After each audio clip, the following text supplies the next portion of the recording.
Eden Care UK is a friendly intervention service providing support to people who are terminally ill reaching end of life.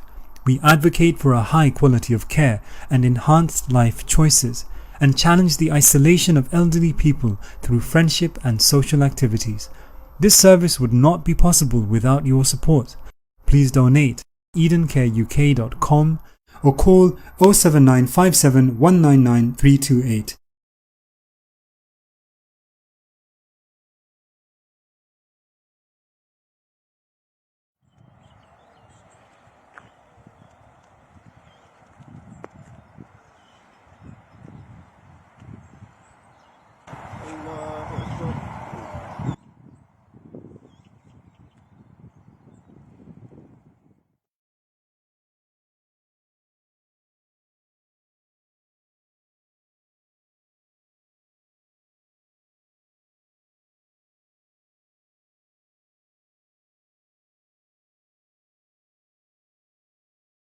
আসসালামু আলাইকুম।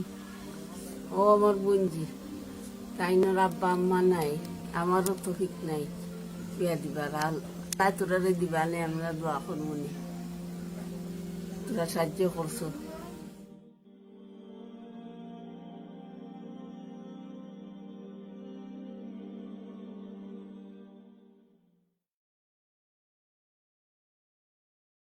National Muslim Burial Register was established to support Muslims arrange their final rites. This service caters for Muslims who have no one to carry out their Islamic burial rites upon their death, including funeral planning and burial after their demise. Get in touch for a friendly chat and discuss our eligibility criteria. muslimburialfund.co.uk or call 07957 199 328. National Muslim Burial Register is a service offered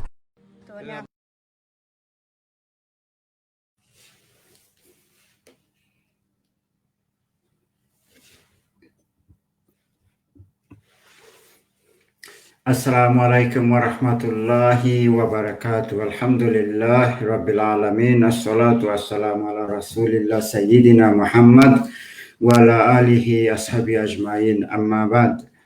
Viewers, we meet again inshallah another episode of Ask the Imam, brought to you by My Ramadan TV, supported by Eden Care UK and Muslim Burial Fund.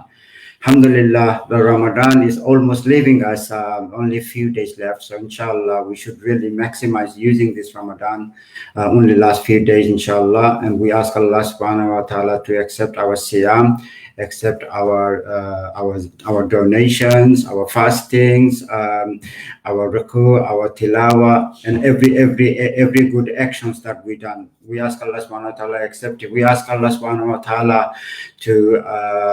to ease the difficulties that some of the Muslims are facing at the moment, and we ask Allah subhanahu wa ta'ala to grant shifa for those who are unwell. Inshallah, Aziz. Amin.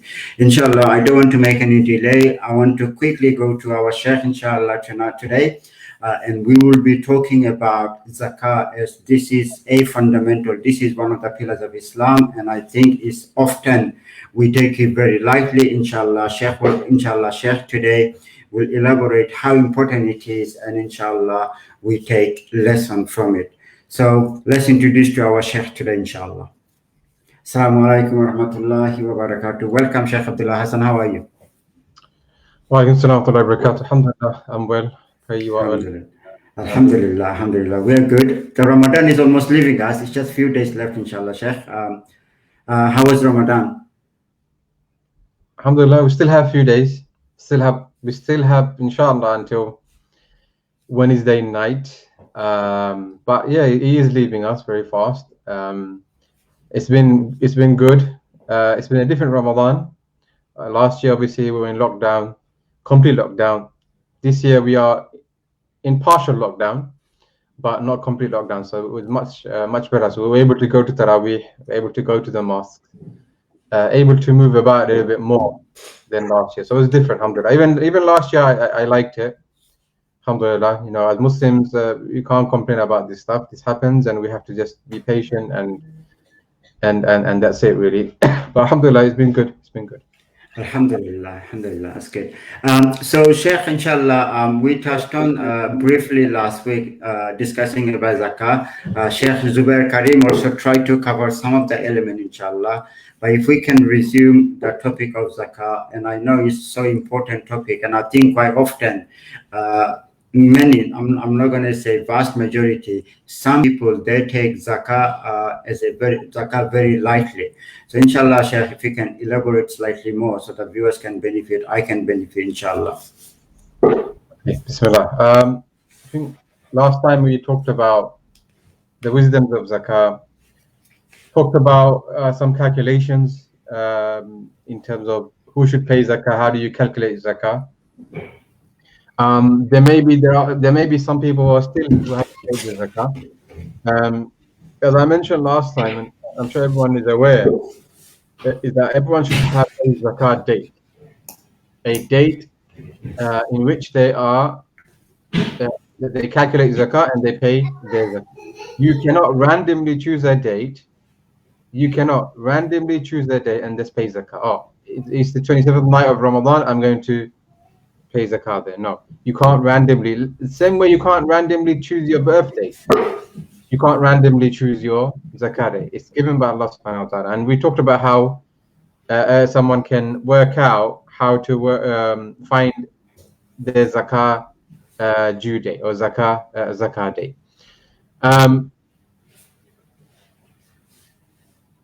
One of the things that there's a lot of talk about zakah, alhamdulillah, right? There's a lot of talk about zakah, well, within our own bubble. Within our own bubble, there are a lot of talk about zakah. But most people, a lot of Muslims, unfortunately, they don't pay the zakah, right? So we have to reach out to those people, educate them about the importance of zakah, about the obligatory nature of zakah, right? So, but we also must not forget that there's zakah, there's sadaqah, there's so many other things in Islam, so many other ways of giving in Islam. Yeah, sadaqah, for example, general, donations, right? In fact, I mentioned this before that many scholars of the past, even now,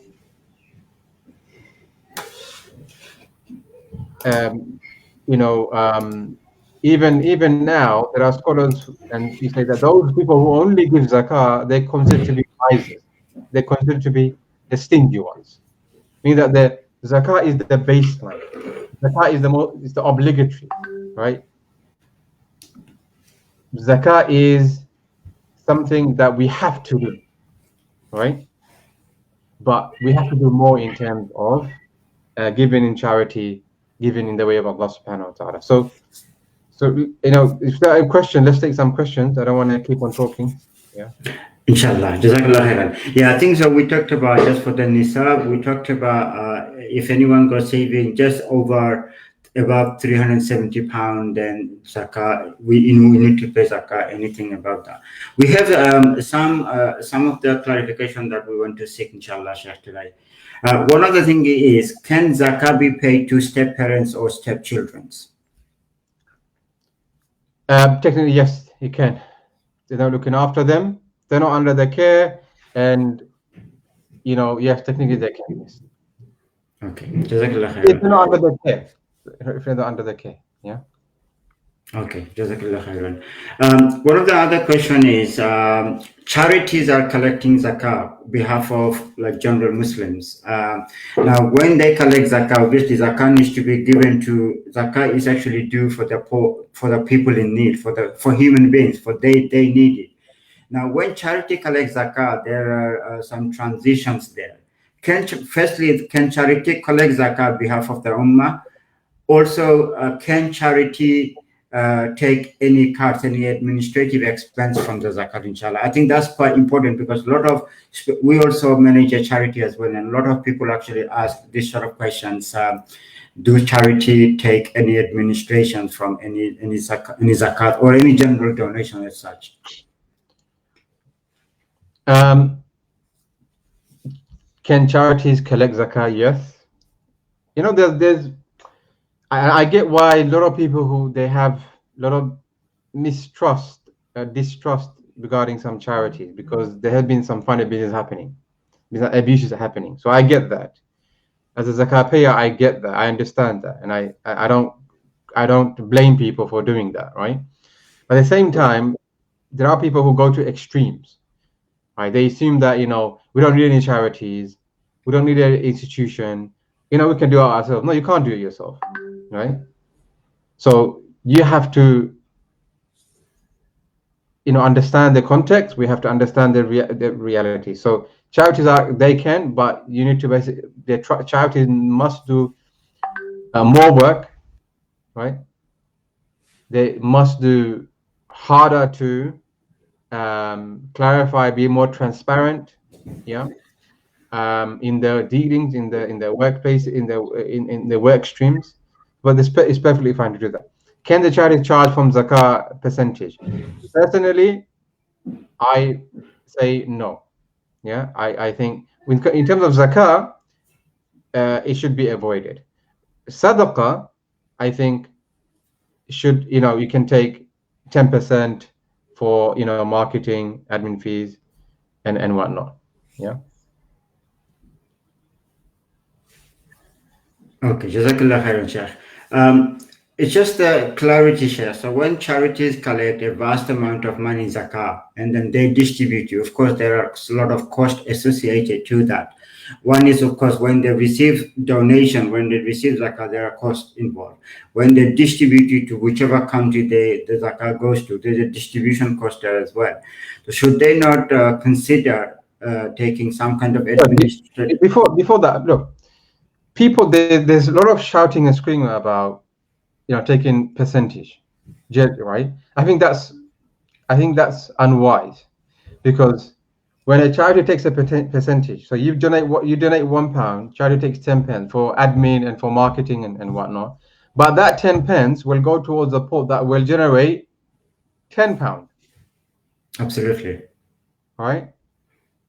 And it is very difficult. I know charities, there are some charities, unfortunately, they need to improve. They must improve. Yeah.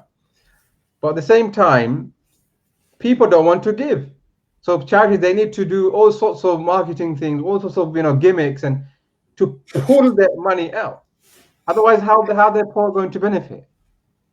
So people need to be more wise. People need to educate themselves, and people need to understand that there are so many different complexities, so many different issues that needs to be dealt with, right?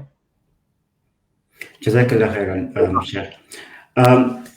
One of the other aspect of this, and I think I wanted to take liberty explaining, particularly viewers, that when we ask, I'm also a supporter, I'm also a donor, I'm sure many of us here we support. One must ask, charities go some administrative expenses that charity needs to bear. One of the administrative expense is, like, for instance, the rent, office rent, the technology that they use, the advertising that they use, the distribution cost, or the human resources that they use. So there are a lot of administrative costs involved there. Yes, alhamdulillah, a lot of the charities, they have a vast amount of volunteers, they're dedicated volunteers they have. But there are some administrative costs. A lot of people are working full time for charity. So charity needs to pay them salaries or wages. I'm not saying they pay a huge amount of salary, but whatever necessary. As a result of that, the charity does need to bear that cost from the donation. One of the things I found, Sheikh, was that, and I want to, if I can take 1 minute of your time, inshallah, on that. The way I put it, and I think you actually hit the nail on the spot as well. When charity receives, say, small amount of money from individual, and then they reinvest it. So if charity receives, for instance, £10, and then they actually boost £10 on marketing, in return, potentially they're probably getting 100 to 200 to 500 pounds of that £10 investment. As a result of that, this £10 investment from an individual donor, charity is getting 100 to 200 pounds. Is charity, if you want to balance it out, work it out, as a whole. If you put it into perspective, your 10 pound potentially generated 100 pound, and that's ninefold, Absolutely. tenfold of the income the charity generated. Absolutely. Alhamdulillah, and I think we are getting reward of that. So I think a lot of charity implement this sort of thing, and then alhamdulillah they try to minimize less general donation for that. And that's important. I agree, 100%. I agree, and people need to understand that, you know. But at the same time, there are some charities who waste. Yeah. I know. There's a lot of waste, because some charities have become a kind of what's that word? Kind of business oriented. Yeah. Ego trip for some people. Yeah. Right. I can name you charities that waste. I can give you. Let's not do that. No, I'm not going to do that. I'm not going to do that. Yeah, I'm not going to do that. But people need to use their intelligence and find out, right?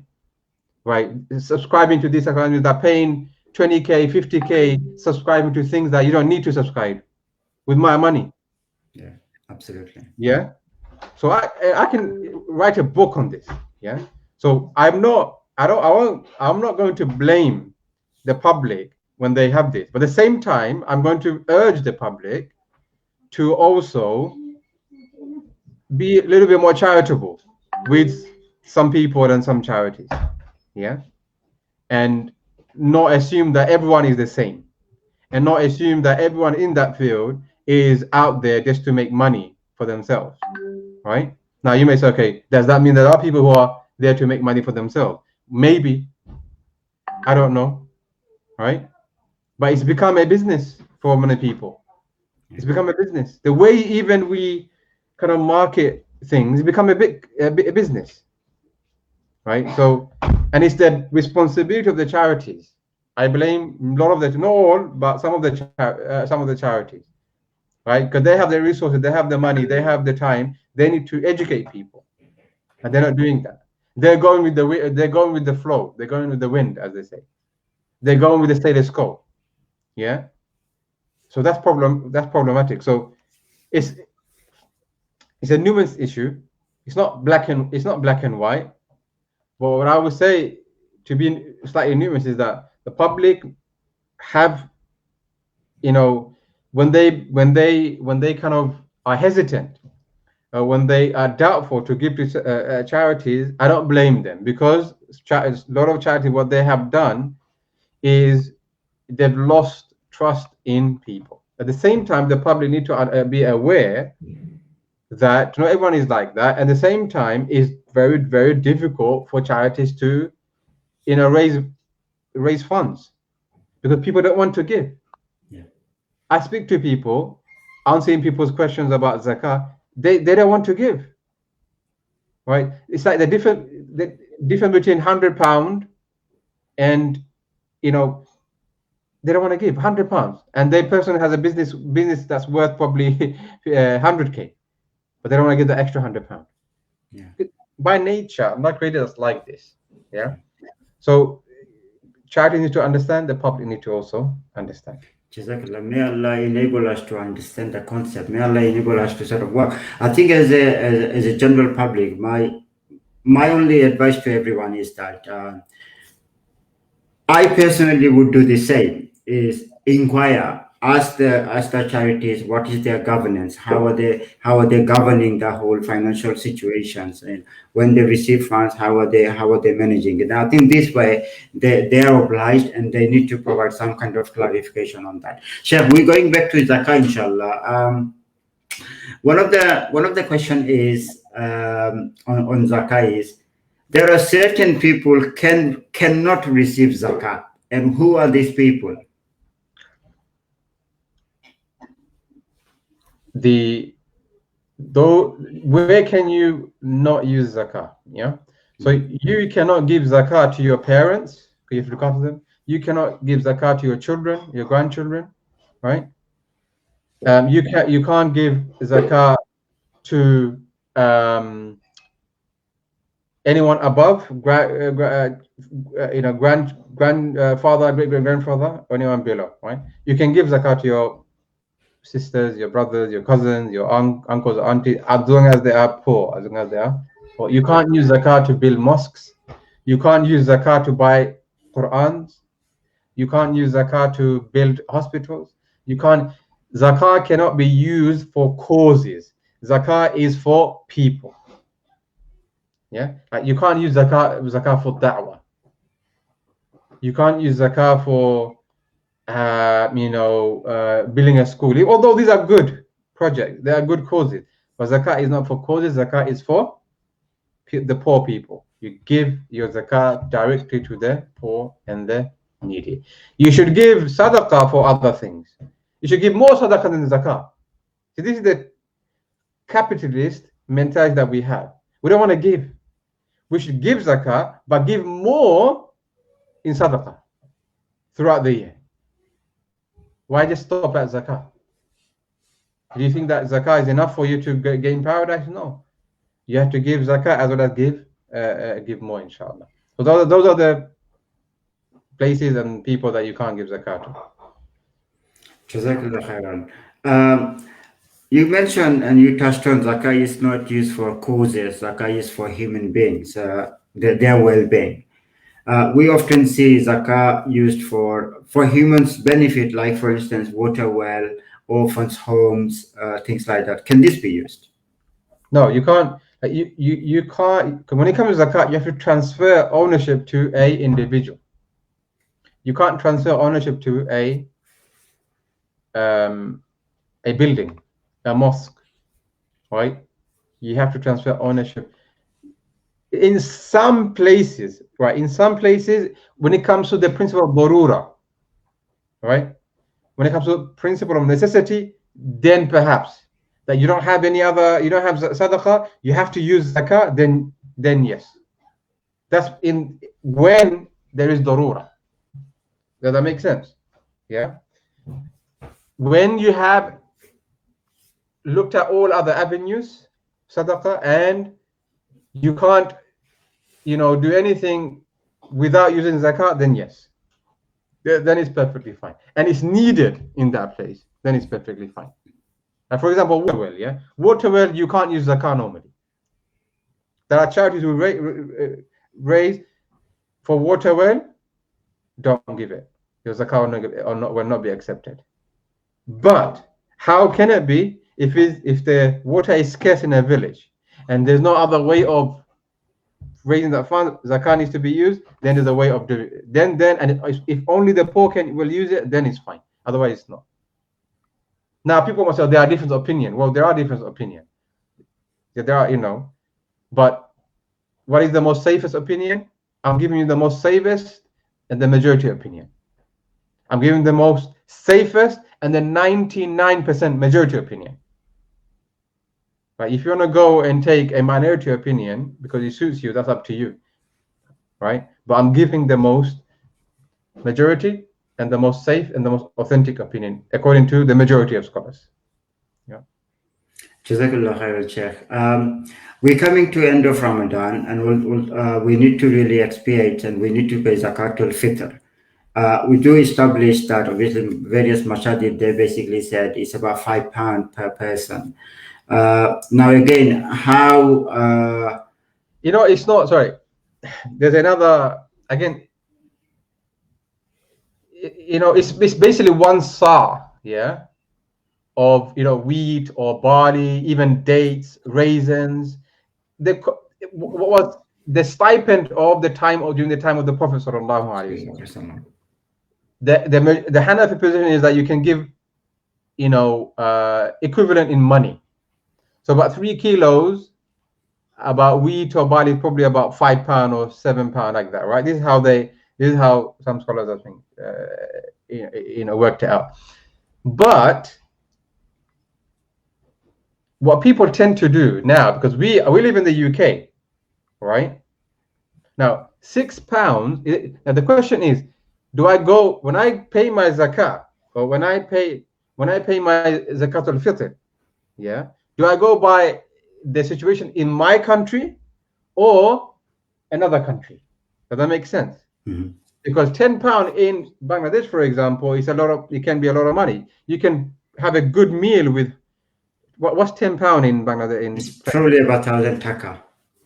You can probably feed a whole family for a week, right? Probably. I don't know. probably, or at least a couple of days. Yeah. Yeah. So that's fine.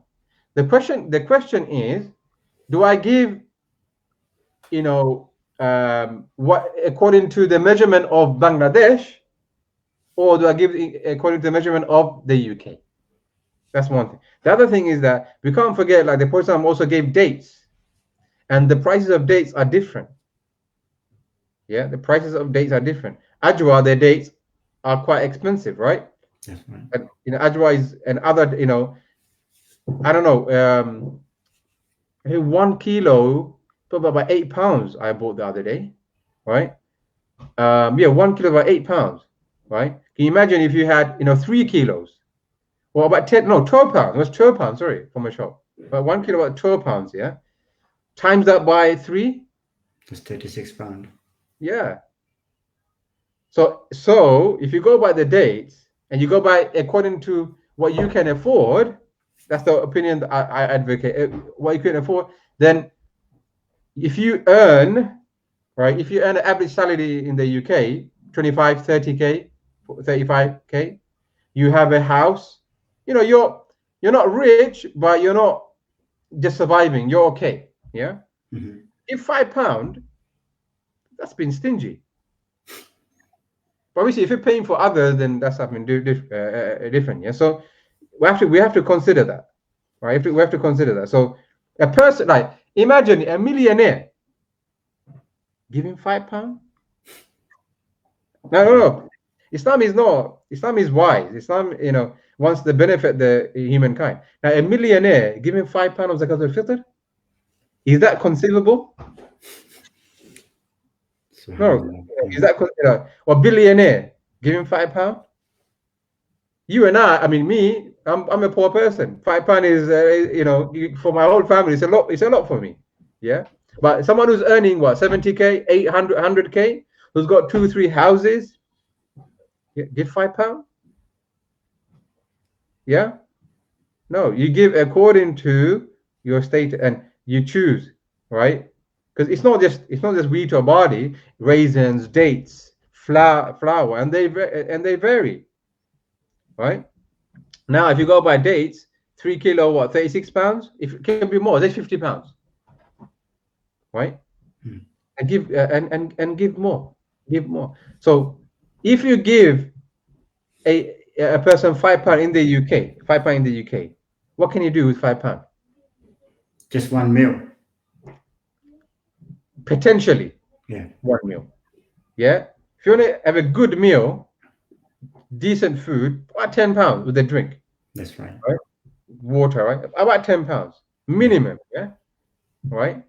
Now you want to feed him for the whole day. You want to feed that person for the whole day, eat days, whole day. Yeah. Right. So £10, £10, £30, and you give £5, and that's I kind of like blame some of the charities. It's become a market, right? It's like, one charity says we can do Qurbani with £10, as an example. Yeah. Another charity comes, no, we can do Qurbani with £8. Competition there. Believe that, and they go. Remember, the cheapest is not the best. You put yourself in that situation. What can you do with £5 in a day? What can you do with £5 in a day? They have to buy their clothes. Yeah. Can you buy your clothes for £5? Can you buy, the food and the drinks for £5 for the whole day? I would say go give for not one meal, give the whole day. You should give for the whole day. So this whole way of doing charity is just nonsensical. It's become like we're losing the meaning of sadaqah. We're losing the meaning of zakat. We're losing the meaning of zakat al-fitr. Do you see the problem in that? Long-term problem. And the blame lies in the charities. They need to do more to improve that. Educate. Well, one of the things there, Sheikh, is when actually establish how much is zakatul fitr is. It's not that the charity that they actually establish and they say it.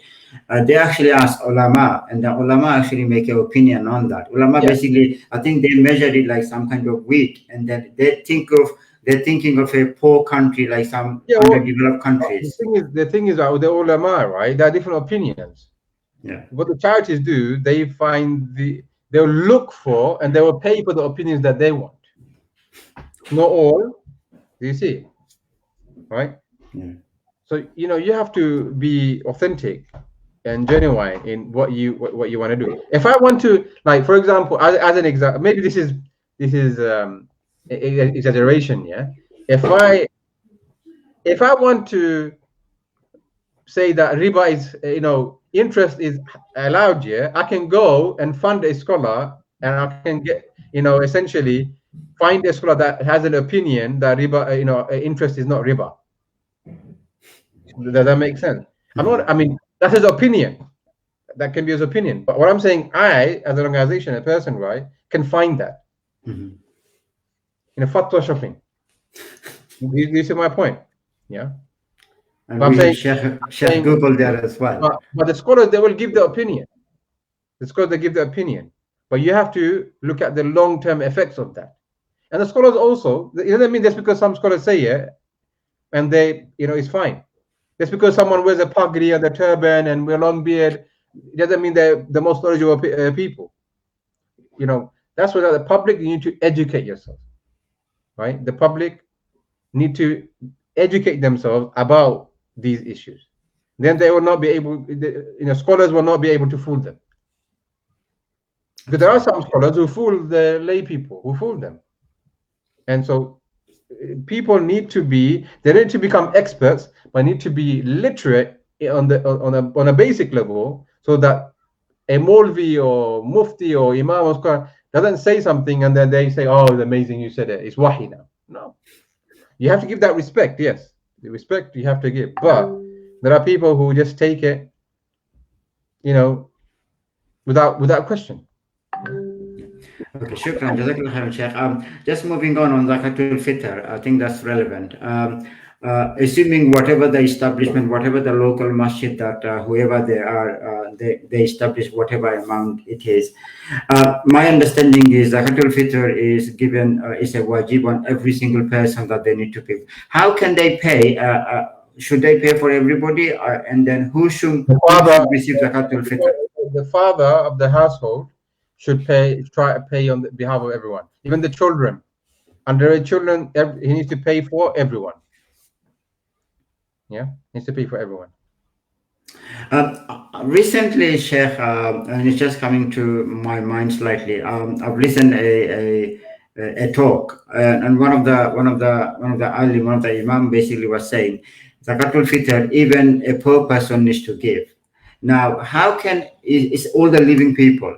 How can they pay? How can they pay if they have any the understanding of the nisab amount? A person whose zakatable asset is below nisab, they don't have to give zakatul fitr. Yeah. That we discussed about the nisab. Yeah. If it's below the nisab, they don't have to give zakatul fitr. So I think that yes, sorry, sir. I think the Imam was saying, so if somebody, for instance, receive say X amount of money on their zakat on just before the Eid prayer, and if they have certain amount of money above the nisab, then even a person, even a poor person received it, but if they got certain amount of money, what should they do? Technically, if they receive that certain amount of money, technically for that moment they're not poor anymore. Technically, but they're receiving zakat. So, for example, so if I give, so the discussion among scholars, how much of zakah can one person receive? Okay, that's an interesting one. Yes. Yeah. So some scholars say that 200 dirham, for example, was equivalent. Yeah. Mm-hmm. Other scholars say no, you should give a person, right, so that it is kafi, is sufficient for the whole year. So if you just give 200, if you give this small amount, then the person will come back to you again. But if you give a large amount, then that person will be, will not come back to you for at least a year, or a person will use that money to become sustainable, or his project, whatever, right? He'll sustain himself. So there's a difference of opinion among the scholars. I just want to clarify one thing, Sheikh here. So say, for instance, somebody poor, and then say, I gave some zakah, my zakah to that person, and the next person, same person receiving zakah from various different people, and their wealth, their accumulation amount is slightly more than the nisab amount. What should they do? If they what? Sorry, they get that. Whatever zakah they receive zakah from various different people, not from one person. So they receive, one individual receives zakah from, say, 10 different people. So the amount of money they receive, or whatever goods they receive, is huge, and they become now what they are rich.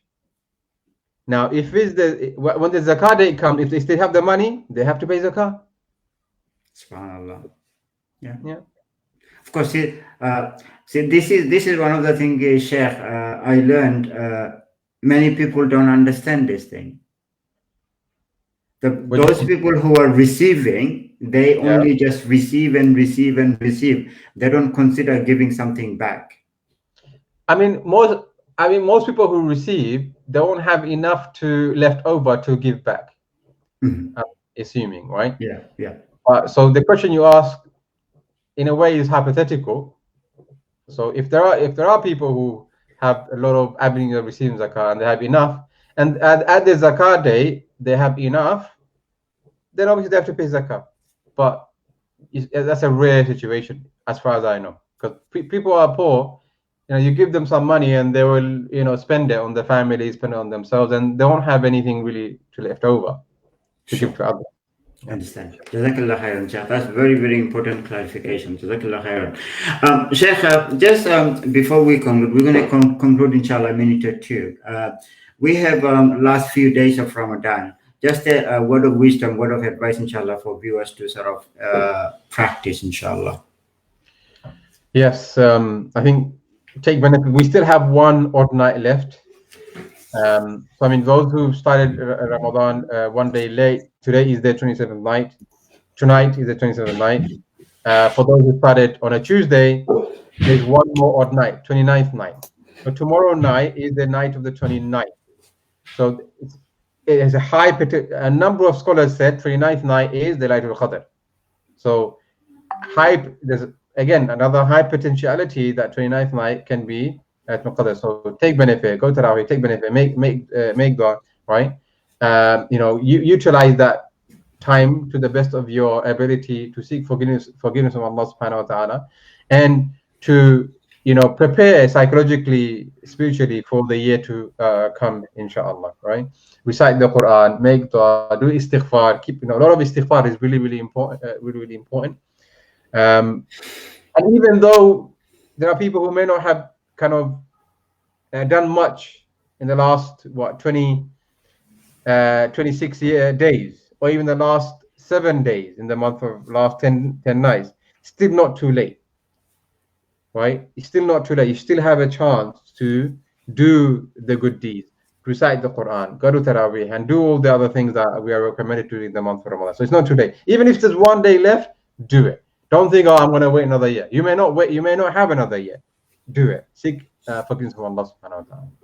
Don't waste a moment. But don't think that I'm going to do it next year. I'm going to plan it. I'm going to take time off from work and whatnot. It doesn't come. It doesn't come. Yeah. So may Allah subhanahu wa ta'ala bless everyone and guide everyone of us steadfast upon his tawheed and upon the way of his beloved Prophet sallallahu alaihi wasallam. Jazakallah khairan, Sheikh, for your time, inshallah. Viewers, we're going to conclude the program today, inshallah. We are back on Tuesday as well.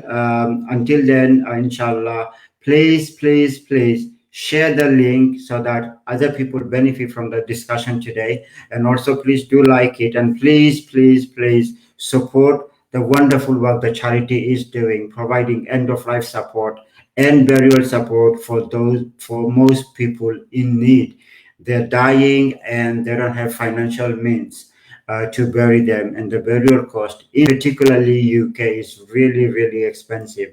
For some family, is really a burdensome. So inshallah, collectively, inshallah, we can collect some funds, and we can bury one of our brother and sister, inshallah, in an Islamic way. Until then, inshallah, viewers, I'll see you on Tuesday. Subhanakallahumma bihamdika ashhadu an la ilaha illa anta astaghfiruka wa atubu ilayk. Wassalamu alaikum wa rahmatullahi wa barakatuh.